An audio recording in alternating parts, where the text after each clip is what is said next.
നമ്മൾ കൊല്ലം വാർത്തകളിലേക്കാണ് വരുന്നത്. ദൃശ്യങ്ങളിൽ കാണുന്നത് കൊല്ലത്ത് ഫെബിന്റെ മൃതദേഹം പോസ്റ്റ്മോർട്ടത്തിന് ശേഷം ഇപ്പോൾ ആംബുലൻസിലേക്ക് കയറ്റിയിരിക്കുകയാണ്. പോസ്റ്റ്മോർട്ടം നടപടികൾ പൂർത്തിയായി ഇപ്പോൾ പുറത്തേക്ക് കൊണ്ടുപോവുകയാണ്. ഡാൻ കുര്യൻ ചേരുന്നു. ഡാൻ, എന്താണ്?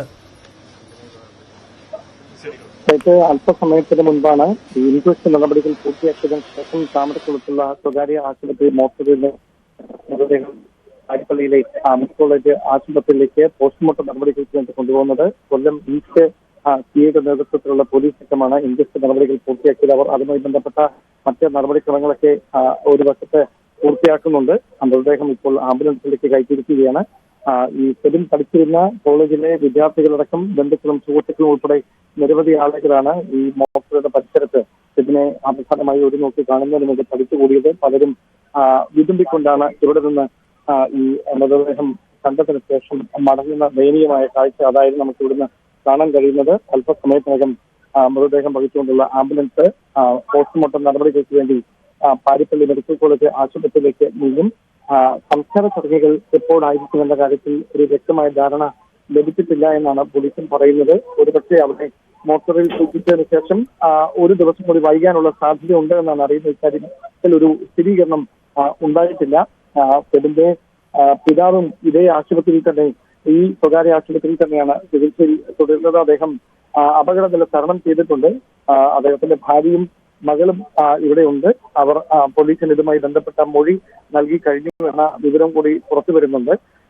ഈ തേജസ് രാജിന് ഈ കുടുംബത്തോടുണ്ടായ ഒരു പകയ്ക്ക് കാരണം ഈ വിവാഹത്തിൽ നിന്ന് പിന്മാറിയതുമായി ബന്ധപ്പെട്ടുണ്ടായ തർക്കങ്ങളാണ് എന്നാണ് ഇതുവരെയുള്ള അന്വേഷണത്തിൽ വ്യക്തമാകുന്നത് എന്നാണ് പോലീസ് നമ്മളെ അറിയിച്ചിരിക്കുന്നത്. ഈ ഒരു പരിശോധനകൾ പൂർത്തിയാക്കിയാണ്, അല്ലെങ്കിൽ അത്തരത്തിലുള്ള ഒരു നിഗമനത്തിലേക്കാണ് ഇതിനോടകം എത്തിയിരിക്കുന്നത്. തുടർ നടപടികളൊക്കെ ഈ വിശദമായ ഒരു മൊഴിയെടുത്താൽ മാത്രമേ വ്യക്തമാകുകയുള്ളൂ. അന്വേഷണ ഉദ്യോഗസ്ഥർ നമ്മളെ അറിയിച്ചിട്ടുണ്ട്. എന്തായാലും അല്പസമയത്തിനകം മൃതദേഹം വഹിച്ചുകൊണ്ടുള്ള ആംബുലൻസ് പാരിപ്പള്ളി മെഡിക്കൽ കോളേജ് ആശുപത്രിയിലേക്ക് പോസ്റ്റ്മോർട്ടം നടപടികൾക്ക് വേണ്ടി നീങ്ങും. അതിന് മുന്നോടിയായിട്ടുള്ള മറ്റ് നടപടിക്രമങ്ങളെല്ലാം ഈ താമരക്കുളത്തെ സ്വകാര്യ ആശുപത്രി മോർച്ചറിയിൽ പൂർത്തിയാക്കിയതിനു ശേഷമാണ് മൃതദേഹം ഇപ്പോൾ ആംബുലൻസിലേക്ക് മാറ്റിയിരിക്കുന്നത്.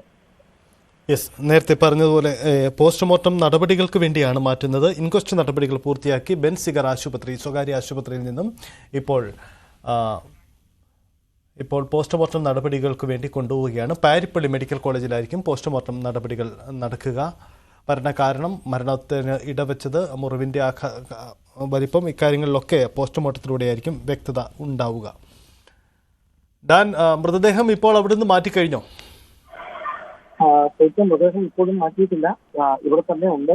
പോലീസിന് ചില നടപടികൾ കൂടി പൂർത്തിയാക്കേണ്ടതുണ്ട്. അതിനുവേണ്ടി അവർ കാത്തിരിക്കുകയാണ്. ഇപ്പോൾ ലഭിക്കുന്ന വിവരം ഫെബിന്റെ സംസ്കാര ചടങ്ങുകൾ നാളെയാണ് നടക്കുന്നത് എന്നാണ്. അങ്ങനെയാണെങ്കിൽ പാരിപ്പള്ളി അവിടെ തന്നെ മെഡിക്കൽ കോളേജ് ആശുപത്രി മോർച്ചറിയിൽ എത്തിക്കാനാണ് സാധ്യത. അങ്ങനെയാണെങ്കിൽ നാളെ രാവിലെ ഉച്ചയ്ക്ക് ശേഷമോ ആയിരിക്കും സംസ്കാര ചടങ്ങുകൾ. അത് സംബന്ധിച്ച് കൃത്യമായി വിവരം ലഭിക്കുന്നതേ ഉള്ളൂ. പോലീസ് ഇപ്പോൾ നൽകുന്ന സൂചന അനുസരിച്ച് നാളെ ഈ കുടുംബാംഗങ്ങൾക്ക് എല്ലാവർക്കും പങ്കെടുക്കാവുന്ന തരത്തിലായിരിക്കും സംസ്കാര ചടങ്ങുകൾ നടത്തുമെന്നാണ് അറിയിക്കുന്നത്. ആശുപത്രി പരിസരത്ത് ദയനീയമായ കാഴ്ചയാണ്. കാരണം ഇന്നലെ വരെ തങ്ങൾക്കൊപ്പം ഉണ്ടായിരുന്ന സുഹൃത്ത് ഫെബിനെ അവസാനമായി ജീവനറ്റ നിലയിൽ കാണേണ്ടി വന്ന ഗതികേടിലാണ് ഫെബിനൊപ്പം ഉണ്ടായിരുന്ന സുഹൃത്തുക്കൾ. അവർ വിതുമ്പിക്കൊണ്ട് ഈ ആശുപത്രിയുടെ ഒരു പരിസരത്ത് മാറിയിരുന്ന് തേങ്ങുന്നത് ഇവിടുത്തെ ഒരു സങ്കട കാഴ്ചയായി മാറുകയാണ്. അല്പസമയത്തിനകം ഫെബിൻ ജോർജ് തോമസിനെയും വഹിച്ചുകൊണ്ടുള്ള ആംബുലൻസ് ഈ ആശുപത്രി പരിസരത്ത് നിന്ന് നേരത്തെ സൂചിപ്പിച്ച പോലെ പാരിപ്പള്ളി മെഡിക്കൽ കോളേജ് ആശുപത്രിയിലേക്ക് പോസ്റ്റ്മോർട്ടം നടപടികൾക്ക് വേണ്ടി നീങ്ങും. അതിന് മുന്നോടിയായിട്ടുള്ള നടപടിക്രമങ്ങളെല്ലാം ഇവിടെ പൂർത്തിയാക്കിയിട്ടുണ്ട്. ഈ വിദ്യാർത്ഥികളടക്കം ഞാൻ നേരത്തെ സൂചിപ്പിച്ച പോലെ ഇതിനൊപ്പം ഈ കോളേജിൽ പഠിച്ചിരുന്ന വിദ്യാർത്ഥികൾ ഉൾപ്പെടെ നിരവധി ആളുകൾ, അതോടൊപ്പം ഈ ഫെബിന്റെ കുടുംബവുമായി ബന്ധമുള്ള സുഹൃത്തുക്കൾ, ബന്ധുക്കൾ ഉൾപ്പെടെ ഒട്ടേറെ ആളുകളാണ് ഫെബിനെ അവസാനമായി കാണാനായി ഈ സ്വകാര്യ ആശുപത്രിയുടെ മോർച്ചറിയിലേക്ക് എത്തിയത്. അവിടെ നിലവിളിച്ചുകൊണ്ടാണ് ഈ ഇൻക്വസ്റ്റ് നടപടികൾ നടന്ന റൂമിനുള്ളിലേക്ക് ഈ സഹപാഠികളടക്കം എത്തിക്കൊണ്ടിരുന്നത്. ബന്ധുക്കളടക്കം അലമുറയിട്ട് കരഞ്ഞുകൊണ്ട് ആ ഇൻക്വസ്റ്റ് നടപടികൾ നടന്ന മുറിയിൽ അവസാനമായി ഫെബിന്റെ മുഖം കാണുന്നതിന് വേണ്ടി എത്തുന്ന കാഴ്ച തേങ്ങലടക്കാതെ ആർക്കും കാണാനാവില്ലായിരുന്നു.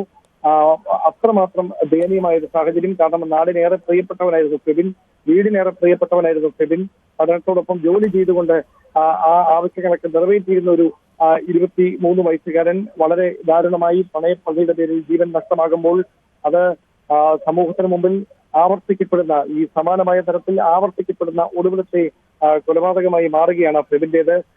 അപ്പോഴും എന്തിനിത് ചെയ്തു എന്നൊരു ചോദ്യം, തേജസ് രാജ് എന്തിന് ഇങ്ങനെയൊരു കടുങ്കൈ ചെയ്തു എന്ന ചോദ്യത്തിന് ഒരു ഉത്തരമില്ല. കാരണം തേജസ് രാജും സ്വയം ജീവൻ ഒടുക്കിയിരിക്കുകയാണ്. അതുകൊണ്ട് തന്നെ പോലീസിനായി ഔദ്യോഗികമായ നടപടിക്രമങ്ങൾ പൂർത്തിയാക്കി കേസിന്റെ ഫയൽ ക്ലോസ് ചെയ്യുക എന്നൊരു ഫോർമാലിറ്റിയിലേക്ക് തന്നെയായിരിക്കും അവർ എത്തുക. അതിന് മുന്നോടിയായി മൊഴിയെടുക്കുന്നതടക്കമുള്ള നീക്കങ്ങൾ ഉണ്ടാകും. അത് എന്താണ് ഇതിലേക്ക് നയിച്ചത് എന്നതിന്റെ ഒരു നിജസ്ഥിതി ബോധ്യപ്പെടുന്നതിന് വേണ്ടിയിട്ടായിരിക്കും അങ്ങനെ ഒരു നീക്കം പോലീസിന്റെ ഭാഗത്തു നിന്ന് ഉണ്ടാകാം. നിലവിൽ ഈ ജോർജ് തോമസ് നൽകിയിരിക്കുന്ന മൊഴിയിൽ തേജസ് രാജ് എന്നൊരാൾ ഇങ്ങനെ ആക്രമിച്ചു എന്നതിന്റെ ഒരു സൂചനകളും ഇല്ല. പക്ഷെ പിന്നീട് അദ്ദേഹത്തിന്റെ ഭാര്യ പോലീസിന് നൽകിയ വിശദമായ മൊഴികളിലാണ് നേരത്തെ പരിചയമുണ്ടായിരുന്നയാളാണ് ഈ തേജസ് രാജെന്നും ഈ കുടുംബവുമായി ഇങ്ങനെ വിവാഹവുമായി ബന്ധപ്പെട്ട സംസാരങ്ങൾ ഉണ്ടായിട്ടുണ്ടെന്നും പിന്നീട് അതിൽ നിന്ന് പിന്മാറിയതിലുള്ള ഒരു പ്രകോപനമാണ് ഇങ്ങനെ ഒരു കൃത്യത്തിലേക്ക് നയിക്കുന്നത് അടക്കമുള്ള കാര്യങ്ങളിലേക്ക് ഇവരെ എത്തിച്ചത് എന്നാണ് ഈ മൊഴികളിൽ അവർ നൽകിയിരിക്കുന്ന സൂചന. അതോടൊപ്പം ഈ സഹോദരിയുടെ ഭാഗത്തു നിന്ന് ഉണ്ടാകുന്ന ഒരു വിശദീകരണം കൂടി പോലീസിന്